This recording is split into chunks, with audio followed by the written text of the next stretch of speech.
right, Sean Zittel, boxingvoice.com, here with undefeated middleweight Louis Arias.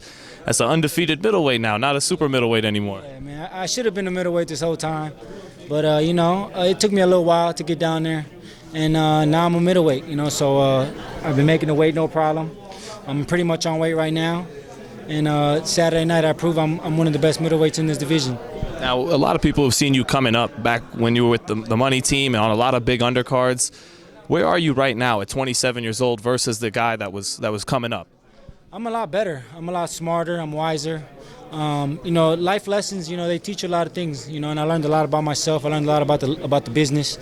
And I've grown. I've grown overall in terms of my boxing, my conditioning, the way I'm eating, the way I'm taking the sport right now.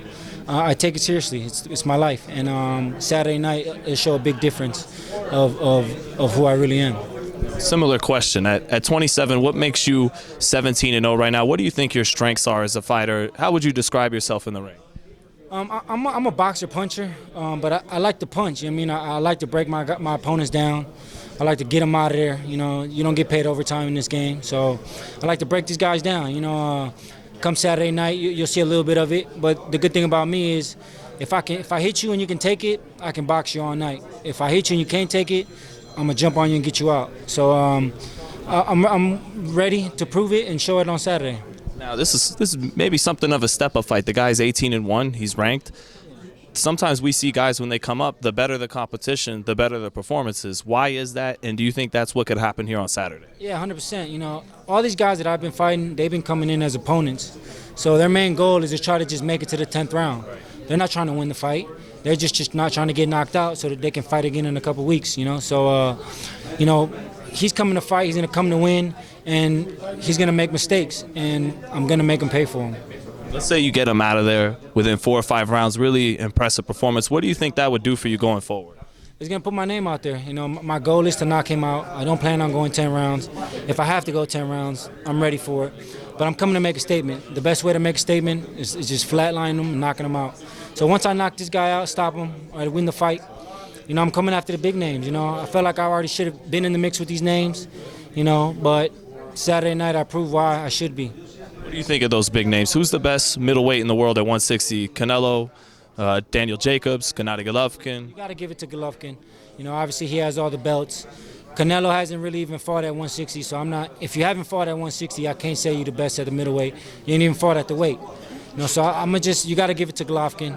But his time is coming up soon, so it's only a matter of time till he gets beat, and I'm looking forward to that.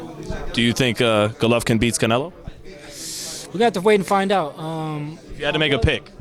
I'm leaning towards Golovkin. At first, I was leaning towards Canelo, but then once I saw the size difference, I'm leaning towards Golovkin. You ever work with either one of those guys in the ring?